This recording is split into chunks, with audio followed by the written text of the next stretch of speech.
Esto es Diario de Cuba y hoy conecto desde Miami con Roberto Perdomo, director de la banda Tesis de Menta, conocido por temas como Bolero Blues, Ángel y Soledad y Soltando Amarras, en donde también escuchamos la voz de Pablo Milanés, con el que tuviste una relación de colega, de profesión, de música, pero también fuiste su familia, formaste parte de su entorno, fuiste su amigo.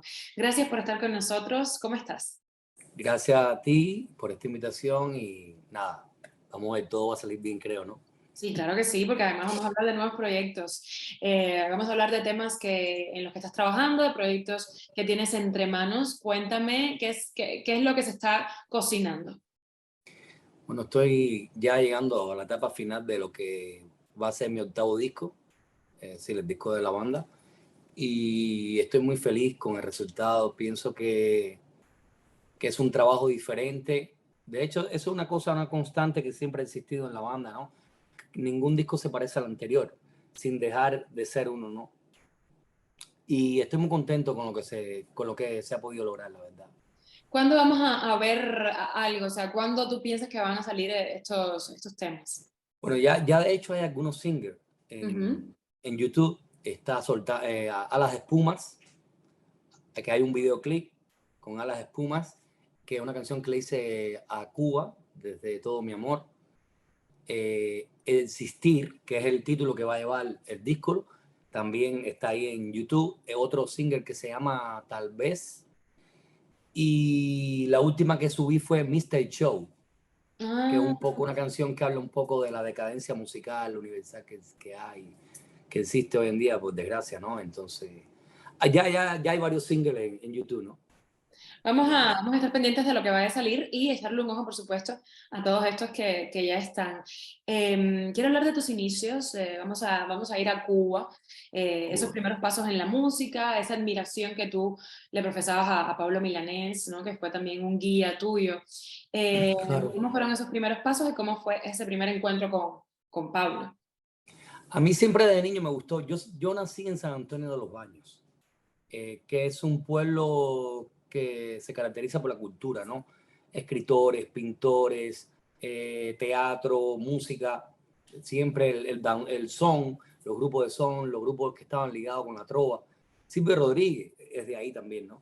Y siempre fue como un paradigma para mi generación. Todos queríamos tocar una guitarra y todos queríamos ser como Silvio Pablo, ¿no?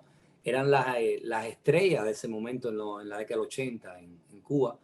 Cuba era la nueva trova y bombán, ¿entiendes? Era lo que predominaba así y qué bueno que tuvimos esos patrones, ¿no? Entonces, mi familia, yo soy de una familia de campo, de literalmente como se dice finca, un guajerito, y siempre habían varias escuchas en mi casa. Por ejemplo, mi abuelo era muy dado a Tito Gómez, al conjunto Casino, todo eso sonaba en tocadisco en mi casa. Mi abuela le gustaba la trova tradicional, mi mamá era más de la zarzuela, el bolero, pero también los Beatles, lo escuchaba por un problema de generación de ella, ¿no? Y todo ese ajiaco musical se escuchaba yo desde muy pequeño. También el cine, era una familia que le gustaba mucho el cine, ¿no? Y nada, entonces todo eso va, por mi tío abuelo llega el tango. El tango, mi tío abuelo era un fanático, un ferviente fanático de Gardel, de Hugo del Carril, de todos esos tangos. A mí me llaman la atención las letras de los tangos, son como guiones de películas, ¿no? Siempre he dicho que las canciones de los tangos son como guiones de películas. Y todo eso nutrió mi, mi infancia. Cuando niño, a los 8 años conocí a Martí, la Edad de Oro, un regalo esencial que me hizo mi abuelo, me regaló ese libro. Y todo se va transformando, todo se va entrelazando, ¿no? Después ya llega la adolescencia, ya en mi infancia yo escuchaba un programa que había en la radio que se llamaba Te doy una canción, que empezaba con la canción de Silvio. Y a mí me volvía loco esa canción, yo no entendía nada.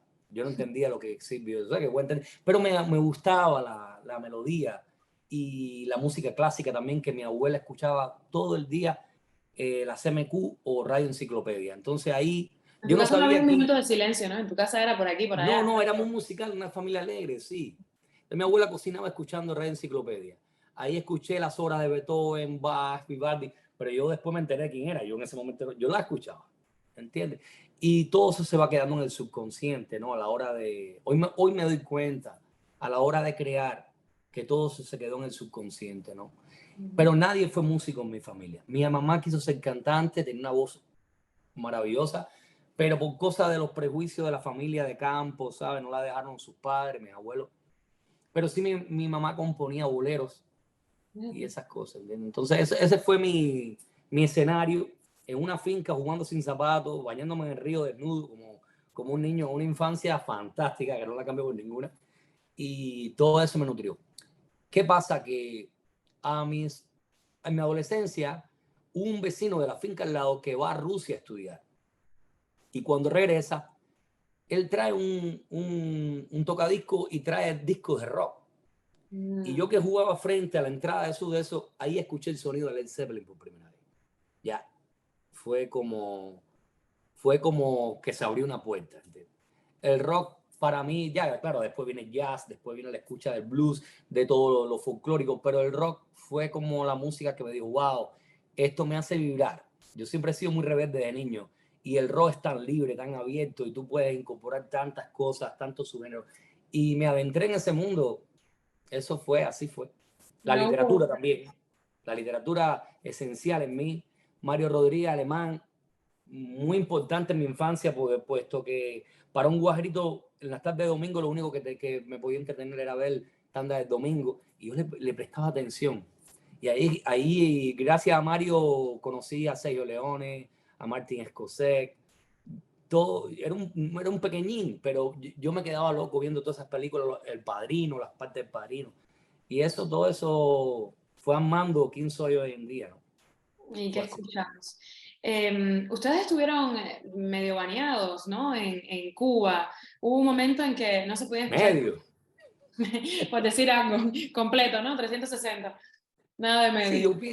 yo pienso que Tesis, y en el caso mío que soy el compositor de la banda, ¿no?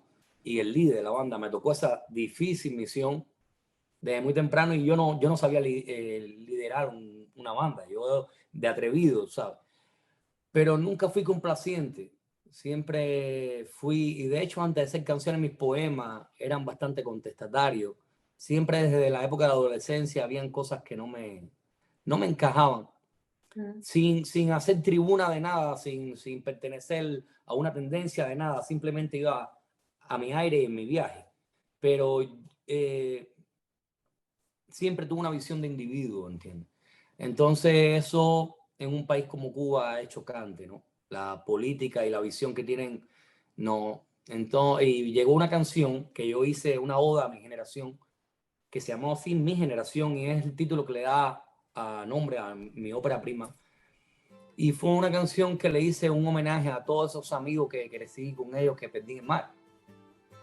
Y entonces Pavel Giroud hizo un video y wow, lo que nos fue arriba, Consejo de Estado. Yo no sabía que en el Consejo de Estado había un departamento que miraba con lupa lo que pasaba en cultura, la ingenuidad de uno, y choqué duro con ese tren de hierro, ¿no? Pero me mantuve firme, no me dejé doblegar y me costó 3 años de censura. No podía casi tocar en ningún lado, no me daban empresa, pero seguía componiendo, seguía grabando y era como, incluso una vez llegué a un programa de televisión y cuando ya estaba preparado porque estábamos nominados a un Cuba Disco, llegó un X personaje y me dijo, no puedes grabar, porque en el ICR hay departamentos arriba que también lo miran ellos. Entonces todas esas cosas pasaron. Pero me hicieron crecer, me hizo entender muchas cosas, la ingenuidad va cayendo, ¿no? Y nada, eso fue lo que pasó. ¿Tú decides irte para Estados Unidos? ¿En qué año fue?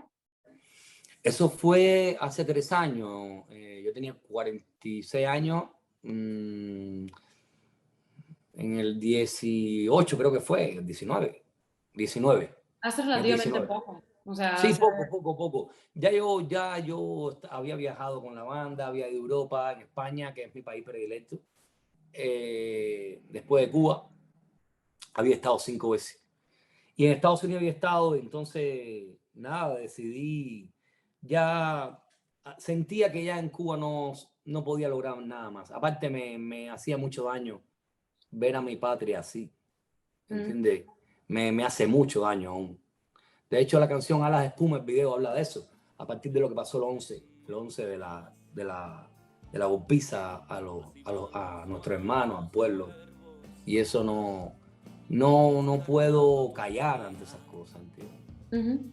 Entonces decidí emigrar y todo lo que implica emigrar, ¿entiendes? Empezar una vida nueva, todo se reestructura, todo cambia. Y pienso que en este disco que estoy haciendo todo eso está reflejado. O sea, que vamos a ver un disco reflejo de lo que están viviendo Sí, tú y bueno, el resto de la banda. Hablando de esa relación que al principio mencionábamos que tenías con la familia Milanés, sí, tú fuiste pareja de una de sus hijas, de Zulén, de Zulen. fallecida hace Sí, sí, relativamente poco sí, también. desgraciadamente sí. Ujú. Tuviste luego de esa relación una amistad con ella, tuviste una gran amistad con Pablo y también mucha admiración. ¿Qué aprendiste de ellos? ¿Cómo recuerdas a Pablo fuera de los escenarios? Porque nosotros conocemos el Pablo de la guitarra y Yolanda, pero las personas Claro. que tuvieron esa oportunidad de vivirlo, ¿qué historia te viene a la mente de ese Pablo humano, ¿no? Pablo era muchos Pablo. Pienso, yo conozco, la primera vez que escuché, se lo dije hace poco a un periodista que me entrevistó, que creo que es colega suyo, Sí, dime. que yo era un niño cuando escuché por primera vez la voz de Pablo. Yo venía de la escuela primaria y pasé por casa de un vecino y estaban escuchando Yo no te pido. El leitmotiv me llamó la atención. Tararán, tararán, tararán. Y después cuando uno escucha esa voz, ya tú sabes, mi generación, Pablo y Silvio. Pablo y Silvio. Y pasan los tiempos y él descubre a la banda en un festival de las artes. Tesi aún estaba censurada, estábamos saliendo un poco de la censura. Entonces él nos ponen a tocar como en la noche iban a tocar muchas bandas, pero nosotros nos ponen a tocar de día, bajo un sol infernal. Y de pronto cuando me toca a mí a tocar, se sienta ese gigante frente a nosotros con una sombrilla. No había casi ni público esa hora. Y yo, wow, no puede ser, Pablo. Y Pablo se sentó a ver, no ese día, Aide, que es con la primera que yo tengo vínculo en la familia como amigo, como colega. Aide empieza a interactuar con nosotros en vivo y le tengo que agradecer muchas cosas que hizo en ese momento por nosotros. Yo le debo mucho a esa familia. Mi carrera y humanamente le debo mucho a esa familia.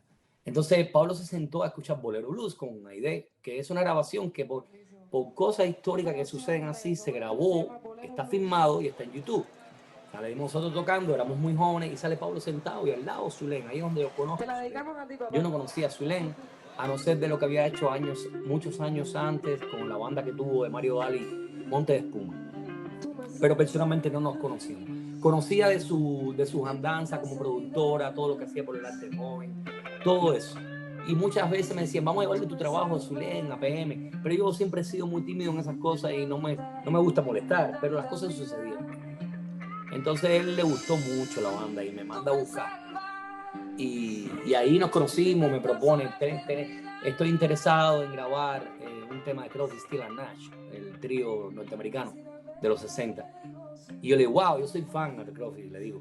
Dígole, ¿cuál quieres grabar, Pablo? Y me dije, Helpless Hopeless. Y le digo, wow, esa es mi canción predilecta de ellos, de tantas que me gustan. Bueno, fue una cosa que nada es casual. Y con el tiempo eso se materializó. Primero grabamos Soltando Marras, después grabamos Helpless Hopeless de Crosby, Stills and Nash, que la tengo guardada, algo inédito y no la he podido sacar por todo este lío. No quiero lío con los derechos de autor, Claro. porque no es una canción de su autoría ni de la mía, es de David Crosby, Graham Nash y Stephen Stills. Entonces eso no sé cómo manejarlo, ¿entiendes? Pero después grabamos Bolero Blues, después se grabó otro tema en Río Arriba, que se grabó 3 voces tiempo, que es Lin Milanés, él haciendo la grave y yo en la voz del centro con la guitarra, una canción que le tengo mucho amor, a todas le tengo mucho amor. Pero bueno, que te decía, te hago toda esta introducción de cómo lo conocí. Pablo era muchos Pablo. Era el Pablo culto, un hombre muy culto, al mismo tiempo campechano, de pueblo, cubano, un cubanón acérrimo, eh, infinitamente humano, un hombre muy humano, una de las personas más humildes que he conocido en mi vida, esa es la verdad. era tan humilde que me impresionaba. Hubo un momento que me impresionó mucho su humildad y su humanidad, ante todo.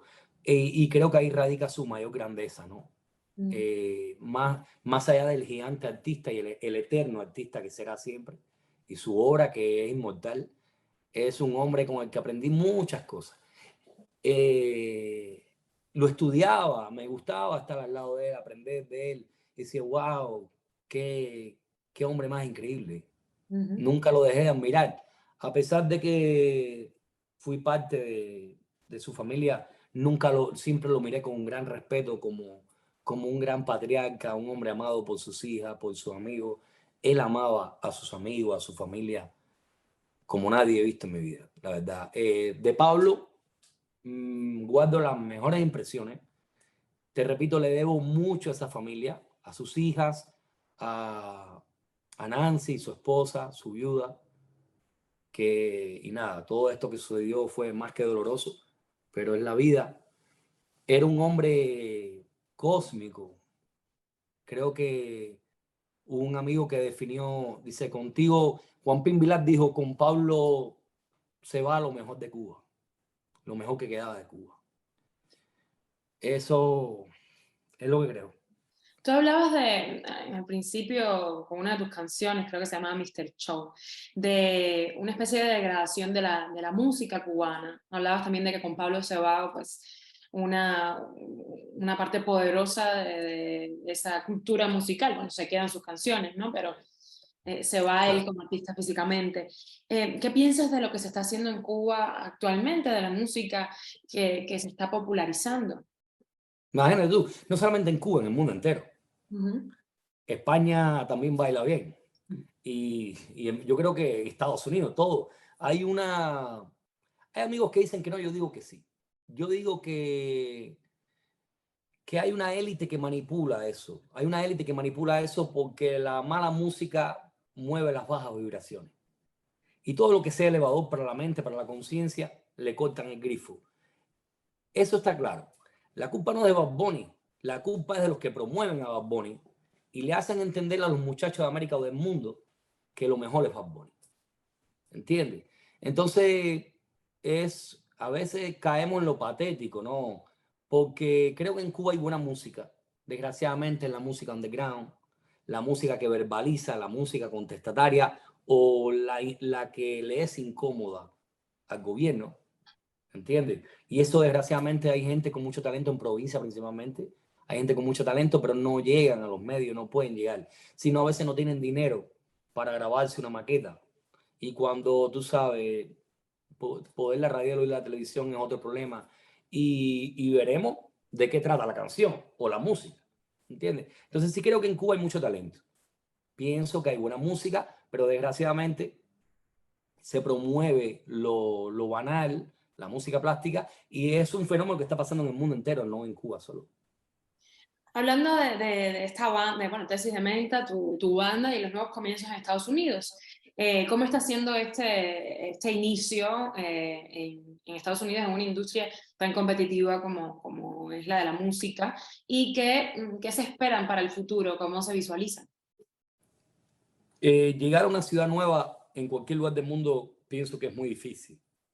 Me fue difícil durante años poder conquistar un público en Cuba y aquí me es difícil también, es decir, desde que llegué, porque rearmé la banda aquí, llegué solo, no he parado de tocar. Miami es complejo culturalmente.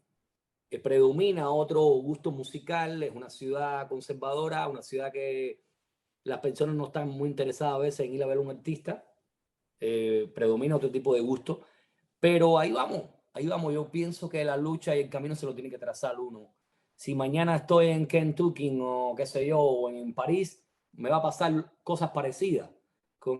Quizás cambie el escenario, pero la naturaleza va haciendo lo mismo. Claro, hay ciudades y ciudades. Por ejemplo, Madrid es una ciudad que yo que la conozco, eh, es rica, la gente está hambrienta de arte. Si le va bien a los artistas o no por la depresión, ya son otros 5 pesos. Siempre va a haber una piedra en el camino. Uno es el que tiene que... Cuando yo llegué aquí, todo el mundo me decía, colegas que no habían podido hacer nada, me decían, olvídate de la música, vas a fracasar. Olvídate que llevo aquí tantos años, lo bueno, ¿y por qué tengo? Las experiencias son individuales. Yo lamento que tú no lo hayas hecho, pero yo tengo que intentarlo. Y Claro. entonces ahí vamos, tocamos mucho, incluso en la pandemia no dejamos de tocar. Y estoy haciendo un disco con mejor tecnología que en Cuba, con un estudio maravilloso. Estoy invitando a músicos que han sido esenciales en mi carrera. Partes del pasado aquí nos hemos vuelto a reencontrar. Y como de muchos países, ¿no? Lo mezclo en La Habana, lo masterizo en Chile con Jerónimo Labrada Jr., lo grabo aquí en Estados Unidos. Entonces invito músicos de Canadá y así estamos. Es algo muy, muy edificante, la verdad. Ahora mismo, ¿cuántos miembros tiene la banda? ¿Quiénes son? 5, bueno, tengo a David Suárez en la batería, que llevó años tocando conmigo en Cuba, baterista también de Carlos Varela, está aquí viviendo también, es residente aquí. Rebeca Rosabal en las voces, hija de Lázaro Rosabal, que fue director de Son 14. Ujú. Tengo a Tony Cazorla, que tocó conmigo en el pasado, vive aquí también. En el bajo tengo al indio, Sergio Rabeiro, bajista muchos años de Pablo Milanés. Fue bajista muchos años de Pablo Milanés. Está tocando conmigo aquí también. Y bueno, en la batería también, en el disco, tengo invitado a mi hermano de Rosendo León, un excelente baterista aquí en Toronto, que crecimos juntos en el mismo pueblo y siempre soñamos hacer un disco juntos. Y creo que ahora se está materializando eso. Y nada, muchos invitados. Invité a Jesús Sanabria, que también fue parte del génesis de la banda, con el que pudo grabar con nosotros 3 discos. Él hace muchos años emigró y ahora nos volvimos a reencontrar. Está invitado a Mr. Joe en la guitarra líder. Y así, Qué así. bueno, eso no puede quedar mal. O sea, ese intento, como tú dices, debe tener ahí un final poderoso y eso esperamos. Gracias por estar con nosotros en el Diario de Cuba, Roberto. Te dejo los micrófonos abiertos en caso de que te quieras despedir de la audiencia de nuestro medio. No, quiero mandarle a todos un beso y agradecerte a ti por esta invitación y que bueno, que busquen el nuevo material, los nuevos singles de TC Menta en YouTube. Y nada, ahí estamos ahí luchando ahí y pienso que es un disco, le tengo mucha fe, es mi disco más espiritual, hasta ahora todos mis discos han sido adentro hacia afuera, este ha sido al revés, por todo lo que se ha movido a mi alrededor. Y nada, es mi obra más espiritual y como todo le tengo mucho amor, espero que lo acepten.